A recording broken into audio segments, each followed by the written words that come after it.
Good evening students. English medium का optics का ये क्लास नंबर 2 है। फिर से मैं रिपीट कर दूं, इंग्लिश मीडियम ऑप्टिक्स का ये क्लास नंबर 2 है। क्लास नंबर 1 का एंड में आप लोगों को याद दिला दूं, क्लास नंबर 1 में हम लोगों ने पढ़ा था types of reflection of light. Types of reflection of light, तो उसमें बताया गया था कि there are two types of reflection. There are two types of reflection. Number 1 is uniform reflection and number 2 is non-uniform reflection. Uniform reflection को हम लोग symmetrical reflection भी कह सकते हैं और नॉन यूनिफॉर्म रिफ्लेक्शन को हम लोग नॉन सिमेट्रिकल रिफ्लेक्शन भी कह सकते हैं। लास्ट में एक क्वेश्चन पूछा गया था, who is the responsible for these two types of reflection, या which is the main responsible portion for the different types of reflection। तो इसका सीधा सा जवाब होगा the nature of reflecting surfaces। ठीक है, the nature of reflecting surfaces decides whether the reflection of light will be uniform or non uniform। तो light का रिफ्लेक्ट होना, रिफ्लेक्शन ऑफ लाइट, लाइट का किसी सरफेस से रिफ्लेक्ट होना, ये यूनिफॉर्म होगा या नॉन यूनिफॉर्म होगा, ये कंप्लीटली डिपेंड करेगा what is the nature of reflecting surface. Reflecting surface का नेचर बिल्कुल स्मूथ, ठीक है, बिल्कुल स्मूथ होगा, then obviously the reflection, the type of reflection will be uniform. ठीक है, आज हम लोग क्लास को आगे बढ़ाते हैं। आज का हम लोगों का टॉपिक है laws of reflection of light, यानी यह जो फेनोमेनन है reflection of light. Reflection of light ये दो लॉ को फॉलो करती है। Reflection of light follows two important laws and both laws are called laws of reflection of light। मैं चाहूंगा कि सब लोग पहले इसको, मैं एक आधे मिनट रुक रहा हूं, सब लोग इसको स्क्रीन पर, अपने अपने मोबाइल स्क्रीन पर इसको रीड कर लें, इसको रीड कर लें।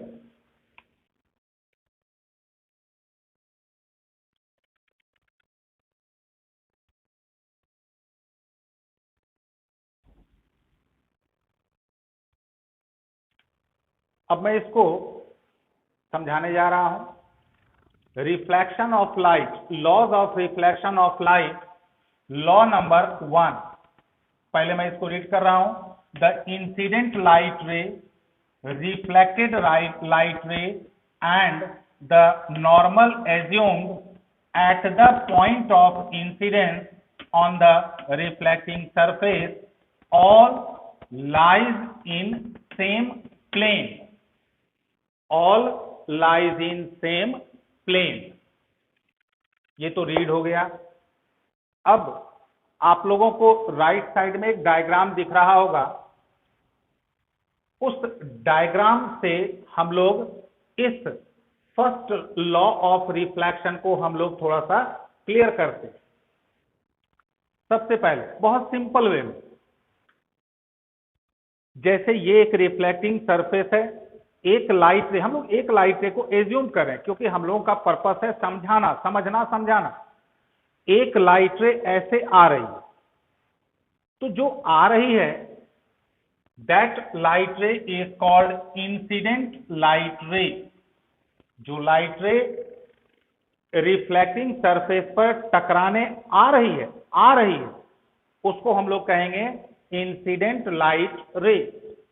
तो इस डायग्राम में ये जो दिख रहा है, ये जो स्ट्रेट लाइन और एरो पर आप लोग ध्यान देंगे, ये जो एरो है, ये जो स्ट्रेट लाइन है, this straight line AO represents incident light ray. This straight line AO represents incident light ray. Arrow पर भी आप लोग नजर रखेंगे, ठीक है। एरो का डायरेक्शन है टुवर्ड्स रिफ्लेक्टिंग सरफेस। अब जरा इस पर ध्यान दें, ये जो दिख रहा है this is called reflecting surface.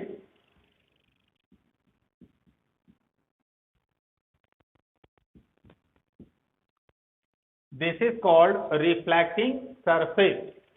तो the incident light ray AO incident on the reflecting surface at point O, and hence this point O is called point of incidence.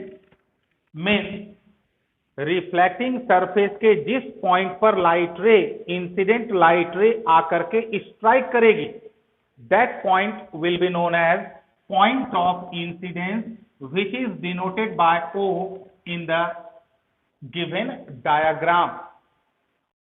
तो ये तो बात हो गई incident light ray, point of incidence and reflecting surface. अब जरा हम लोग ये जो लाइन दिख रहा है ZO, उम्मीद है आप लोगों को दिख रहा होगा ये ZO, इस लाइन के बारे में 2 पॉइंट। ये जो लाइन है ZO जो आप लोगों को डायग्राम में दिख रहा है, इसके बारे में 2 बातें, दोनों बातों को ध्यान से सुनेंगे। मैं 2 बार रिपीट करूंगा, घबराए नहीं। तो इस ZO लाइन के बारे में जो पहली जो बात है, दिख रहा है सबको ये कंप्लीट लाइन नहीं है, ये टुकड़ों में है, ये स्प्लिटेड लाइन बोलते हैं इसको, ये टुकड़ा टुकड़ा में बटा हुआ ये लाइन है। तो आज ऑप्टिक्स में, खास करके ज्योमेट्रिकल ऑप्टिक्स में मैं एक बात को क्लियर कर दूं, जो कि आगे हमेशा यूज होता रहेगा। इन case of geometrical optics, the complete line, if the complete line represents any light ray, then dotted or splitted line will represent virtual light ray or any virtual straight line. अब जरा यहां आते हैं, incident light ray and यहां पर ध्यान देंगे आप लोग, नॉर्मल एज्यूम्ड, ये जो वर्ड है एज्यूम्ड, एज्यूम्ड को हम लोग कहते हैं जो माना गया। Assumed means hypothetical, assumed means virtual which can be assumed, which can be imagine. तो ये जो एक हम लोग नॉर्मल जो ड्रॉ किए हुए हैं, this normal is completely assumed, यानी हम लोग एक ऐसा लाइन एज्यूम करते हैं पॉइंट ऑफ इंसिडेंस पर जो इस रिफ्लेक्टिंग सरफेस पर क्या हो, नॉर्मल हो। फिर से मैं इसको रिपीट करूं, ये बहुत ही इंपॉर्टेंट पॉइंट है क्योंकि ये आगे भी यूज होगा। हम लोग रिफ्लेक्टिंग सरफेस के पॉइंट ऑफ इंसिडेंस पर एक नॉर्मल लाइन को एज्यूम करते, और क्योंकि ये एज्यूम करते हैं, and hence this assumed line is represented by dotted line, splitted line। ठीक है, ये पॉइंट को मैं इतनी बार रिपीट करूंगा कि आप लोगों को जबरदस्ती ये याद हो जाएगा। ठीक है, इसलिए निश्चिंत रहें। फिलहाल तो AO हो गया इंसिडेंट लाइट रे, O is the point of incidence, ठीक है, and ZO is the normal assumed, याद दिला दें, एज्यूम ये माना गया है, normal assumed at the point of incidence, and OB represents reflected light रे, OB रिप्रेजेंट्स रिफ्लेक्टेड लाइट रे। मीन ऐसे इसको समझें, ये एक रिफ्लेक्टिंग सरफेस, एक लाइट रे को, ऐसे तो लाइट रे पूरे झुंड में चलती है, ये तो पूरा एक ग्रुप है, लेकिन हम लोग समझाने के लिए हम लोग एक लाइट रे को एज्यूम करते हैं। तो एक लाइट रे आकर के स्ट्राइक हुई, और स्ट्राइक होने के बाद ये रिटर्न हो गई, because reflection of light is the phenomenon of returning of light रे इनटू द सेम मीडियम। तो एक लाइट रे स्ट्राइक हुई, रिटर्न हो गई सेम मीडियम में, जिस पॉइंट पर स्ट्राइक हुई that point is called point of incidence, and a normal is assumed, a normal is assumed at the point of incidence, and that normal means normal to the reflecting surface, normal to the reflecting surface। तो अब ये जो दिख रहा है AO, अब जरा ध्यान देंगे law number 1, AO reflected light ray OB and ZO normal assumed at the point of incidence according to the first law of reflection, this AO, ZO normal and OB, all these three lines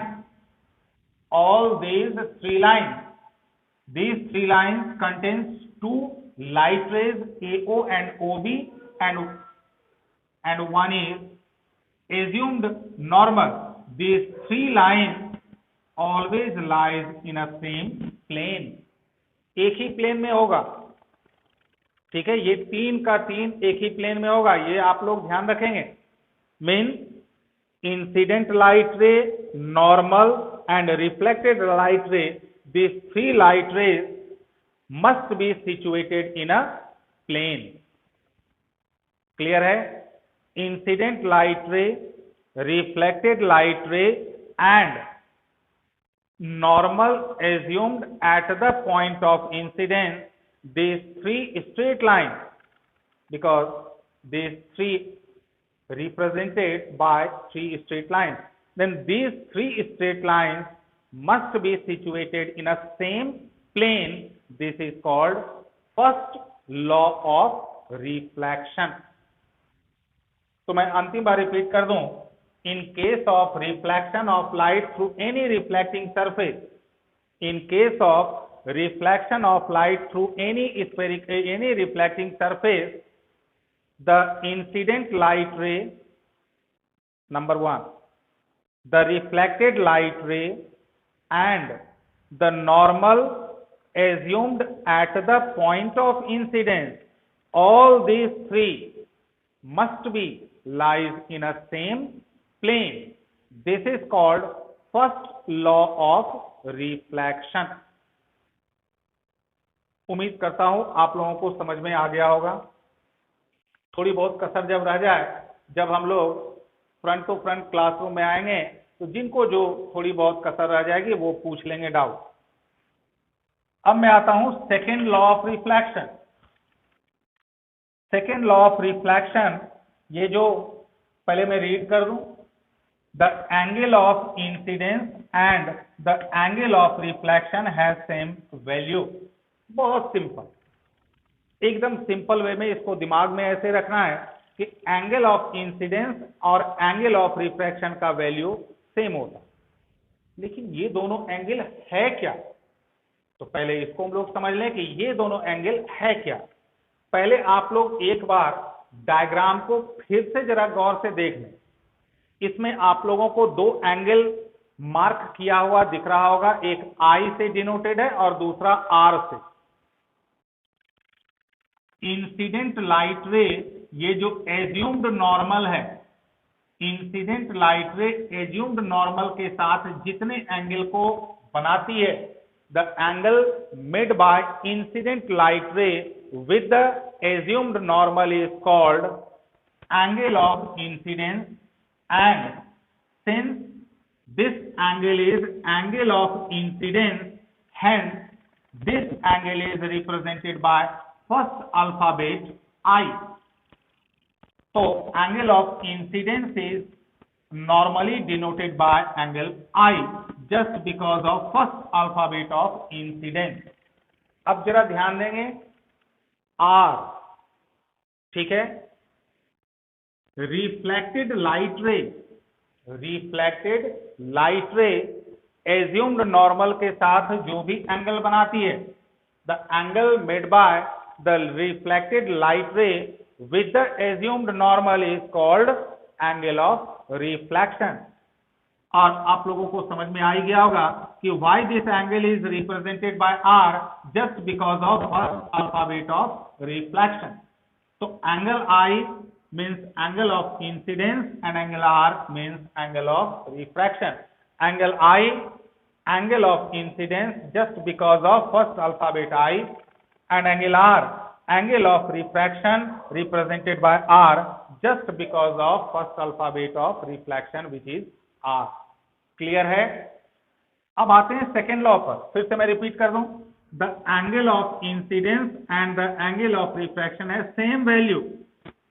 बहुत simple है कि ये जो I है और ये जो R है, ये दोनों का वैल्यू हर हाल में क्या होगा? सेम। आप लोगों को यहां दिख रहा होगा angle I is equal to angle R। ये तो बात हो गई two laws of reflection of light. लेकिन अब यहां लग गया लेकिन। उम्मीद है आप लोगों को ये जो नीचे एक स्टार है वो भी हो सकता है आप लोगों ने पढ़ लिया होगा। अगर नहीं पढ़ा है तो मैं इस जगह पर आप लोगों का यहां पर कंसंट्रेट करना चाहेंगे, इस जगह पर आप लोग कंसंट्रेट हो। पहले मैं उसको समझा देता हूं। ये जो स्टार है, मैं चाहूंगा एक बार आप लोग इसको पढ़ लें।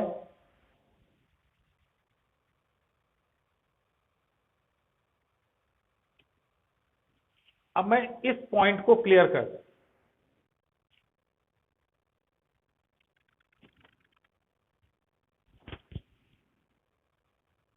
ये जो दोनों जो लॉ है, ये जो लाइट के रिफ्लेक्शन का जो दोनों लॉ है, इस दोनों लॉ का एक बहुत बड़ा कंडीशन है। कंडीशन क्या है जरा ध्यान देंगे, मैं पढ़ रहा हूं।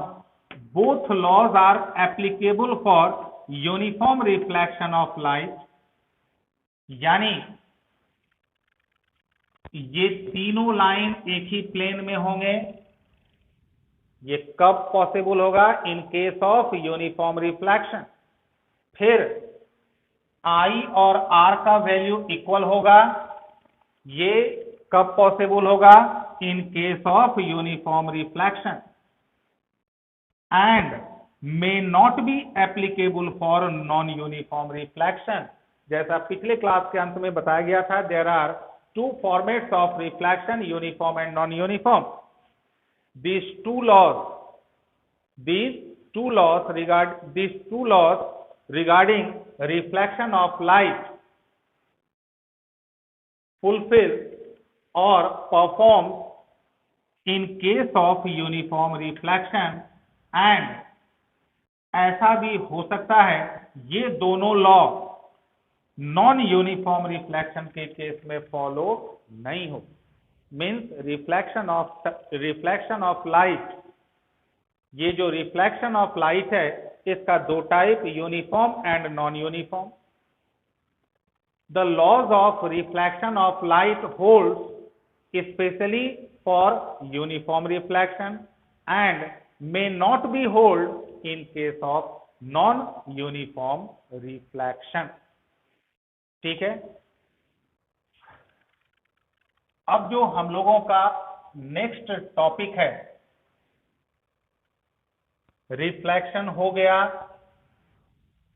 लाइट रे इंसिडेंट हुआ, सेम मीडियम में रिफ्लेक्शन हो गया।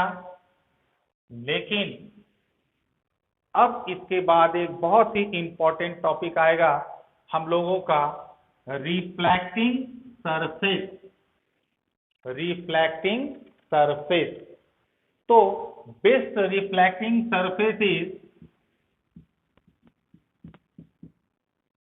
रिफ्लेक्टिंग सरफेस में बेहतर माना जाता है मिरर। तो अब हम लोग नेक्स्ट जो पढ़ेंगे वो है what is mirror and what are its different type. तो mirror is specially a particular form of reflecting surface and it has two main type, plane mirror and spherical mirror। तो हम लोगों का नेक्स्ट टॉपिक होगा mirror and its type, number 1 next class जो होगा। Number 2, what do you mean by image, what is the meaning of image, और what are the different types of image, image क्या है, इसके कितने अलग अलग टाइप होते हैं। तो क्लास ऑप्टिक्स का क्लास नंबर 3 जो मीडियम इंग्लिश मीडियम का होगा, उस क्लास में हम लोग पढ़ेंगे mirror and its 2 major type, image and its type. और तब नेक्स्ट क्लास का ही टॉपिक रहेगा how image of any object is formed by a plane mirror, how image is formed by a plane mirror. हालांकि syllabus में plane mirror को बहुत ज्यादा जगह नहीं मिला है। मेन जो सिलेबस है रिफ्लेक्शन ऑफ लाइट का, the main portion of syllabus of reflection of light cover spherical mirror. ठीक है, तो नेक्स्ट क्लास का वीडियो जो परसों यानी 29 अप्रैल को अपलोड होगा, इसी टाइम में यानी 10 बजे के आसपास होगा। आप लोग ज्यादा से ज्यादा सब्सक्राइब कर लें। सब्सक्राइबर अगर बढ़ जाते हैं तो हम लोग लाइव क्लासेस पर भी आ सकते हैं। ठीक है, थैंक यू वेरी मच।